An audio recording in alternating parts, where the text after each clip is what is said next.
ఒకసారి సీనియర్ పాత్రికేయులు దేవులపల్లి అమర్ గారు మనకి అందుబాటులోకి వచ్చారు. మాట్లాడదాం. అమర్ గారు నమస్తే అండి. నమస్తే Hari sir, how are you sir? So చూసాం ఈ అరెస్ట్ సార్, ఈ కేసులు నిలువ ఎక్కువ రోజులు ఉంచుకోలేరనే విషయం మనకు తెలుసు, కానీ ఇది వైకేరియస్ ప్లెజర్ అంటారు చూడండి సార్. అరెస్ట్ చేసినాము, ఒక 4 రోజులు జైల్లో పెట్టినామని సంతోషపడడానికి ఉపయోగపడుతుంది తప్ప సుప్రీంకోర్టు వాళ్ళు చెప్పినవి మీరు చూడండి. ఒక ఇదివరకు కూడా గతంలో కూడా కొన్ని సంవత్సరాల క్రితం ఎన్డీటీవీ మరేదో ఇంగ్లీష్ ఛానల్ సంబంధించి ఇట్లాంటి కేసే వస్తే సుప్రీంకోర్టు అప్పుడు కూడా చెప్పింది, ఈ డిబేట్స్ కండక్ట్ చేసే వాళ్లకు వచ్చే వచ్చే ప్యానలిస్టులు గెస్ట్ల మాట్లాడే అభిప్రాయాలతో వాళ్ళు ఎక్కివహిస్తున్నారనో లేకపోతే వాళ్ళకి సంబంధం ఉందనో ఎట్లా అంటారు మీరు, అది తప్పు అని గతంలో కూడా ఒకసారి సుప్రీంకోర్టు చెప్పింది. వాళ్ళ కొత్త కాదు ఇది. అందుకే ఇది ఈ పరిణామం నేను కూడా ఎక్స్పెక్ట్ చేస్తున్నా, తప్పనిసరిగా సుప్రీంకోర్టులో రిలీఫ్ దొరుకుతుంది. ఇప్పటికైనా ప్రభుత్వాలు ఆలోచించుకోవాలి హరి గారు.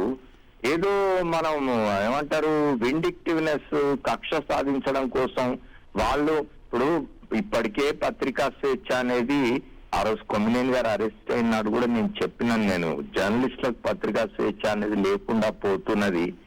ఇప్పటికైనా సమాజం గుర్తించాలి. ఎందుకంటే దీనివల్ల కేవలం జర్నలిజం ప్రొఫెషన్ కు మీడియాలో పనిచేస్తున్న వాళ్ళకు నష్టం జరగడం లేదు, సమాజానికి నష్టం జరుగుతూ ఉన్నది. ఇవాళ ఏమిటి, కొమ్మినేని శ్రీనివాసరావు ఇవాళ అధికారంలో ఉన్న వాళ్ళను విమర్శిస్తాడు, అధికారంలో ఉన్న వాళ్ళ పట్ల విమర్శనాత్మక దృష్టితో ఉన్నాడు, మాట్లాడతాడు కాబట్టి, ప్రోగ్రామ్స్ కండక్ట్ చేస్తున్నాడు కాబట్టి అతన్ని అరెస్ట్ చేస్తాం, జైల్లో పెడతాం, కేసులు పెడతాం అని అంటే ఎట్లా? ఇది డెమోక్రసీ కదా, మర్చిపోతున్నారు ఇది డెమోక్రసీ అని. మనం చూసినాం. ఇప్పుడు నేను గతంలో కూడా చెప్పినాను, నేను ఇప్పుడు అధికారంలో లేని నాడు ఇవాళ అధికారంలో ఉన్న పెద్దలు అప్పుడు ముఖ్యమంత్రిగా ఉన్న జగన్మోహన్ రెడ్డి మీద ఎటువంటి భాష వాడినారు? తల్లిని దూషించే భాష, తర్వాత ఆయన భార్యను దూషించే భాష, ఆయనను వ్యక్తిగతంగా క్యారెక్టర్ అసాసినేషన్ చేసే భాష మాట్లాడితే కూడా ఆనాడు ముఖ్యమంత్రిగా ఉండి కూడా ఆయన ఏం చేయలేదు. ఆయన ఇవన్నీ కూడా పాఠాలుగా తీసుకుంటే మంచిది అధికారంలో ఉన్నవాళ్ళు, లేకపోతే మళ్ళీ ఇట్లాంటి సందర్భాలు తప్పవు ముందు ముందు కూడా.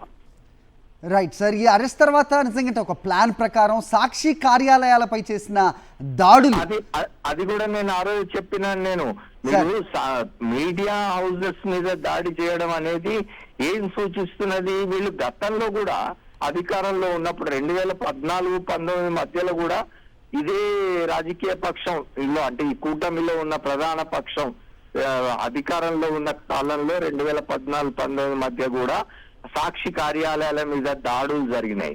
ఇప్పుడు మళ్ళీ అదే రిపీట్ చేస్తుంది. అంటే వీళ్ళ సంస్కృతి, అది వీళ్ళ కల్చర్, అది ఆ కల్చర్ నుంచి వాళ్ళు బయటపడకపోతే డెమోక్రసీలో ఇట్లాంటి రాజకీయ పక్షాలకు స్థానం ఉండదనే విషయం వాళ్ళు గుర్తు పెట్టుకుంటే మంచిది.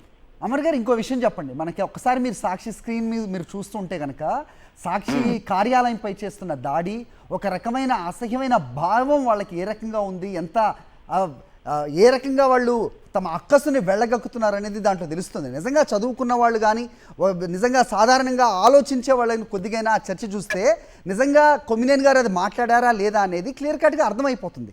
కానీ వాళ్ళు చేసిన ప్రాపగండా ఏ రకంగా ఉంది అంటే కనుక ఈ దాడులు చూసినప్పుడు మనకు కనిపించేది ఏమిటంటే ఇదంతా ఆర్గనైజ్డ్ గా కనిపిస్తుంది అనేది అర్థం అవుతుంది. ఎందుకంటే మీరు గమనించండి సార్, శ్రీకాకుళం సాక్షి కార్యాలయం మీద జరిగిన దాడిలో ఎట్లాంటి ధ్వంసానికి పాల్పడ్డారో, విజయవాడ సాక్షి కార్యాలయం మీద జరిగినప్పుడు కూడా సేమ్ అదే పద్ధతిలో ధ్వంసం జరిగింది.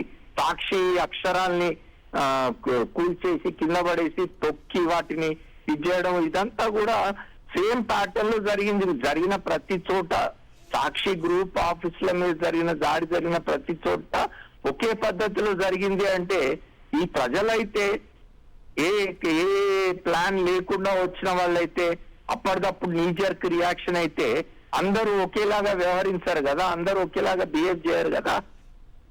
రైట్, ఓకే, అవును సార్. ఇంకో విషయం సార్, ఇప్పుడు కేసీఆర్ పై కొమ్మినేని గారికి సుప్రీం కోర్టు బెయిల్ ఇచ్చినందుకు హర్షం వ్యక్తం చేస్తున్నాను. ఇంకొక విషయం సార్, మీరు కాంటెంపరీగా ఉన్నారు కొమ్మినేని గారితో. నిజంగా ఈ చర్చల్లో కానీ మనకి తెలుసు, ఈ చర్చలు కండక్ట్ చేస్తున్నప్పుడు ఒక్కొక్క మోడరేటర్ పందా ఒక్కోలా ఉంటుంది. మీ పందా చూసుకుంటే కనుక మీరు ఎప్పుడు ఏ విధంగా మాట్లాడతారో చర్చల్లో కూడా అలాగే ఉంటుంది. కొమ్మినేని గారి ఉదాహరణకి మాట్లాడితే సజ్జల రామకృష్ణారెడ్డి గారు చెప్పారు, ఆయన ఏదైనా అంశంపై కొంచెం ఉద్వేగంగా మాట్లాడతారు, ఏదైనా ఉన్నప్పుడు నిజంగా మొహమాటం లేకుండా ఖండిస్తారు అని.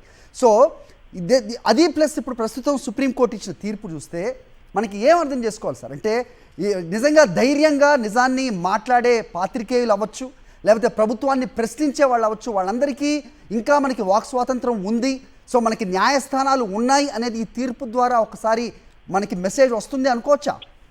ఇప్పుడు ఈ తీర్పు ద్వారా ఆ మెసేజ్ వస్తున్నది ఒకటి. రెండవది రాజకీయ పార్టీలు గుర్తించవలసింది హరి గారు ఏమిటి అంటే, ఇప్పుడు మీడియా అంటే జర్నలిస్టులు అందున ఇండిపెండెంట్ జర్నలిస్టులు కొమ్మినేని శ్రీనివాసరావు లాంటి వాళ్ళు కానీ నా లాంటి వాళ్ళు కానీ ఈ వయసులో దాదాపు 70 ఏళ్ల వయసుకు వచ్చిన వాళ్ళం మేము మాట్లాడుతున్నాం అంటే అందులోంచి ఏదైనా మనకు ఉపయోగపడేది ఉంటే తీసుకొని మనమైనా మార్చుకోవాల్సిన అవసరం ఉంటే మార్చుకుందాం, మన ధోరణి కానీ మన నడవడి కానీ మార్చుకోవాల్సిన అవసరం ఉంటే మార్చుకుందాం, లేకపోతే ప్రజలు ఈసడించుకుంటారు, ప్రజలు వ్యతిరేకిస్తారు మనని. ఇప్పటికే మనకు ఒకసారి కాదు 2-3 సార్లు అనుభవాలు ఉన్నాయి. ప్రజలు మనం చీకొట్టి అధికారంలోంచి తొలగించిన అనుభవాలు మనకి ఇప్పటికే ఉన్నాయి.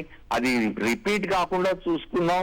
ప్రజల మన్నన పొందాలంటే జర్నలిస్టుల ద్వారా మనకు ప్రజలు ఏమనుకుంటున్నారో తెలుస్తుంది. కాబట్టి మనం దీన్ని తీసుకొని జాగ్రత్తగా ఉందాం, మనం సరి చేసుకుందాం అనే స్పృహ రాజకీయ పక్షాలకు లేకపోతే ఇట్లాంటి పరిస్థితి వస్తుంది. కొమ్మినేని శ్రీనివాసరావు గారు లాంటి వాళ్ళు జైలుకు పోతారు. రైట్ సార్, మొత్తానికి ఒక 3 నాళ్ళ ముచ్చటగా ఒక రాక్షసానందం, ఒక సునకానందం పొందిన వాళ్ళకి ప్రస్తుతం తీర్పు ఒక నిజంగా చెంప పెట్టు అని చెప్పక తప్పదు. థ్యాంక్ యూ అమర్ గారు.